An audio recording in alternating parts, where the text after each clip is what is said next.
Olá, sonhadora e perseverante, ela é uma esponja de emoções. Natural de Viena, na Áustria, filha do seu Otto e da dona Leopoldine, veio com a família para o Brasil em 1954. A esposa do Ricardo e mãe da Andréia e do Carlo é especialista em alfabetização e, entre projetos e saraus, segue uma batalha incansável na promoção da cultura e sua diversidade, especialmente na literatura. Hoje teremos uma conversa de peso com Renate Giegel. Seja muito bem-vinda, Renate. Muito obrigada. É um prazer te receber para essa conversa de peso. Para mim também é um prazer. Uma escritora, idealizadora, pensadora, poetisa de peso, hein? Nossa, quanta coisa comprometedora. Natural de Viena. Sim, eu sou... Cruzadora do Atlântico. E bem assim no verdadeiro da palavra, porque quando eu vim pelo Atlântico. Eu vim ainda na época do navio. Cruzou os mares, mares. Trazida debaixo do braço pelo papi e pela mami. Involuntariamente, né? Mas chegando aqui. Foram primeiro para o Rio de Janeiro? Eu morei em São Paulo, 4 anos. E de lá vieram aqui para o sul, a gente veio para trabalhar. Novo Hamburgo. O pai veio trabalhar aqui. Veio trabalhar aqui. Ele veio fazer supervisão técnica, porque ele era engenheiro metalúrgico e veio trabalhar no Aços Plug. Que Novo Hamburgo é aquela que tu encontrou aos 11 anos? É bem diferente da nossa Novo Hamburgo, né? Ainda com um hotel esplêndido, né? Nos altos de Hamburgo uma Velho. Estação de tratamento quase. Com a estação de trem, né? Com carro motor, que depois quando nós moramos numa casa ali em Hamburgo Velho, carro motor passando às 5 da tarde. Então, uma coisa assim bem tranquila. No primeiro momento, vocês foram morar na região sul de Novo Hamburgo. Moramos na Santo Afonso. Na Santo Afonso. Que era vamos dizer que hoje em dia seria um bairro altamente eclético, né?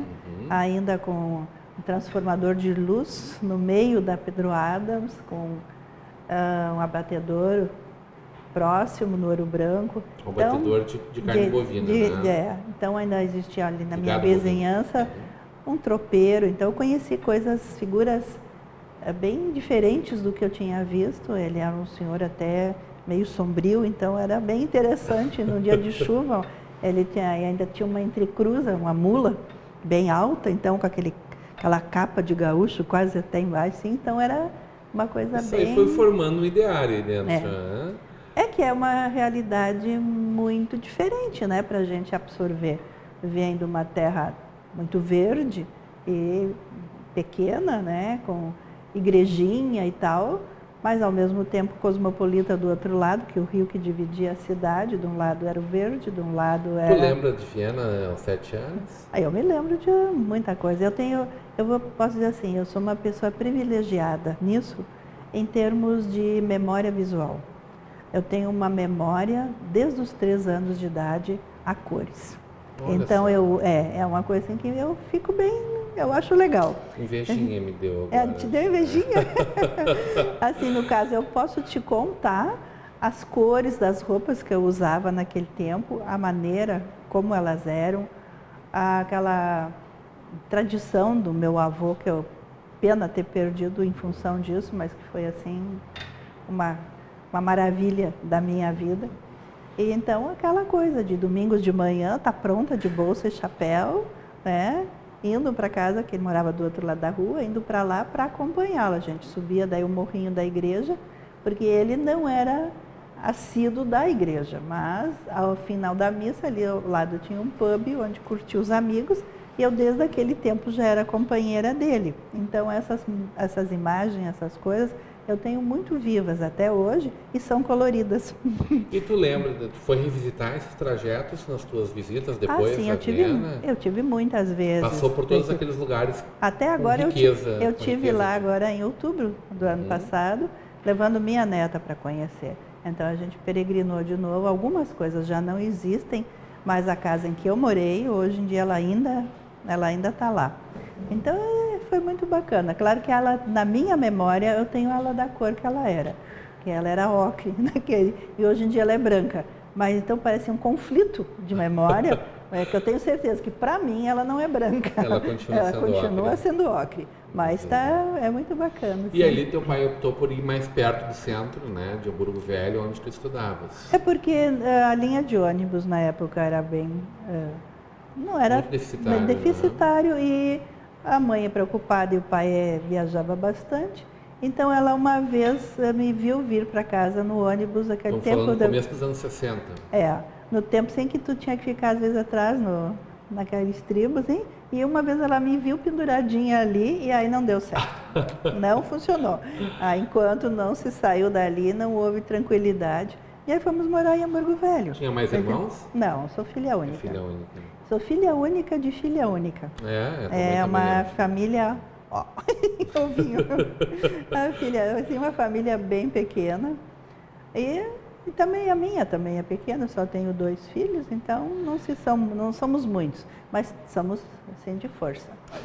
E aí acabou indo para uma casa que é uma das primeiras casas do povoado de Hamburgo Velho, né? Tá ali até hoje? Ela tá ali até hoje, agora ela tá naquele nosso corredor cultural, ela faz parte. Ela tá inventariada tá ali também. Ali junto. E foi a alfaiataria do seu Laiser, em Hamburgo Velho. Depois ela passou a ser moradia e nós moramos ali bastante tempo. Então, bem dizer, a gente acabou se tornando participante dessa, hoje em dia, história, né? Então eu tenho assim, agora ficamos como registro da família que habitou ali, então até fiz um texto uma época para acompanhar o inventário, escrevi um texto sobre aquela casa e convivo bastante também ali. Há muitos anos eu faço parte dessa busca dessa conservação, né? Fui a primeira diretora da Casa Schmidt-Presser, quando ela foi instalada. Finalmente restaurada, quando ela foi, né? Com um museu comunitário. Né? Eu participei da gincana de arrecadação. Eu disse, pensem sim, eu sempre fui muito feliz nas minhas experiências. Porque até na instalação ali veio o pessoal do Museu Imperial, Luizinha Horta veio, então toda aquela classificação que se precisava na época, tinha que fazer algum curso de museologia, então foi uma época de aprendizado novo, fora da minha área anterior, mas que também foi muito interessante. Tu gosta de experimentar várias coisas? Eu gosto, eu sou uma pessoa eclética. Inquieta também. Inquieta também. E aliás, assim, inquieta é o teu segundo nome, parece. Eu sou bastante... Eletriquinha, como tu gosta de dizer mesmo. Eu sou bem pilhada. Hoje em dia, as crianças são plugadas, né? Então, eu não sou da era do plugado, mas eu sou, acho que do pó de mico, sabe? Sei, já brinquei muito com pó de mico. Então, é mais ou menos por aí. Entendo bem o efeito do pó de mico. Então, é aquela coisa, eu não posso ter muito sossego, não faz parte da minha... Só quando eu sento para fazer alguma coisa, eu sou concentrada, isso sim, sou muito focada. E esse negócio de ensinar, de alfabetizar, tu tens formação musical, tu tens formação no alemão, tu tens formação no português, ao contrário da tua mãe que tu me falava, tem problema sério. Que tinha um problema com o português. Ela nunca conseguiu se livrar nem do sotaque, nem da concordância, que ela sempre dizia assim, entendeu? Então me deixa. Se deu para entender, me deixa, que tá bom assim. Né? Não, eu tenho assim, é que também, quando eu era moça, as opções, assim, a diversidade não era tanta para uma mulher. Então, como só tinha aqui a Unicinos, as coisas às vezes mais difíceis, a gente optou por uma formação, mas tinha que ter. Isso, meu pai era um homem bem categórico, assim, tinha que ter, que não existia muito assim. Apesar de que ele, na época dele, já era uma pessoa diferente, porque eu penso, eu sempre fui um pouquinho diferente, porque eu nunca conheci esse negócio assim, isso é proibido, isso tem que chavear, isso, eu não fui criada assim, eu fui criada tendo respostas, podendo perguntar, mas tendo as exigências, eu sempre fui assim, tem liberdades, direitos e deveres, então isso para mim é normal, compromisso, seriedade. Mas com certeza te fez ser uma pessoa à frente do teu tempo, assim, com esse pensamento mais libertário, né? Eu nunca tive assim... Talvez as mães das suas colegas não gostassem muito da tua convivência. É que assim, eu acho que é maldade eu sofri. Dizer isso, Renate? Eu sofri porque, por incrível que pareça, as pessoas hoje em dia não acreditam, mas eu sou uma pessoa muito reservada, muito tímida. A vida me fez diferente. O trabalho, as exigências, as escolhas te obrigam a tu ter uma atitude. Então, às vezes, assim, nem tudo é a Renate. Tem né? Todos temos. Né? Então, mas... e aí eu acho que eu fiquei muito reservada porque eu nunca fui expansiva nesse sentido. Então, se as minhas amigas diziam assim, não, mas isso não pode conversar, isso é proibido, isso é tabu. Então, essa coisa eu aprendi a respeitar isso e a interiorizar. Mas para mim não existia esse tabu, porque eu tinha liberdade na minha casa. Minha mãe... Nada mais justo, né? A minha mãe, não vou dizer que ela não era permissiva, mas ela tinha uma outra maneira de ver coisas proibidas. Então, essa malícia, eu não cresci com ela. E isso eu conheci só aqui. Esse é aquele do... até depois de adulta, né? Eu tive sogra, né?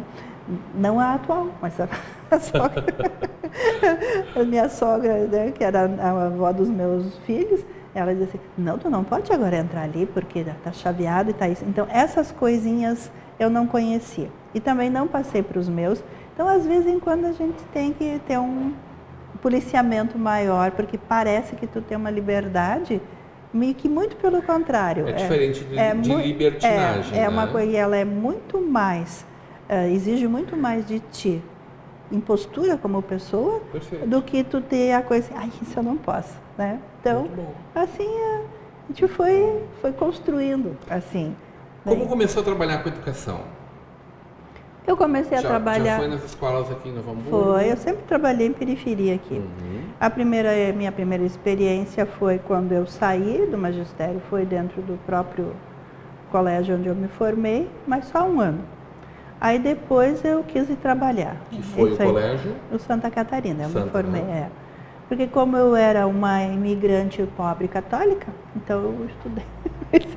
Isso é preconceitos de época que a gente também tem que dizer que existiram. Perfeito. E também depois de tantos anos, tudo se renova, tudo se muda, fica pequeno e perde a importância, né? Mas pelo jeito viveu um pouquinho de uma resistência.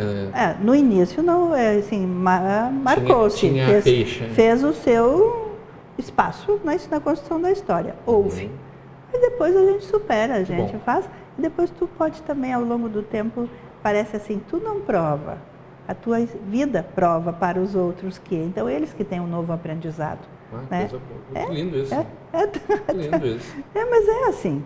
Hoje em dia eu pensei, porque eu sou um produto dessa história toda, e eu sou uma pessoa que eu me sinto muito benquista, não sei se é verdade, se é ilusão ou não, né? É verdade. Mas eu me sinto uma pessoa benquista. Eu acho assim que o grupo, eu sou uma pessoa que eu tenho por aí que tu diz esponja de, né?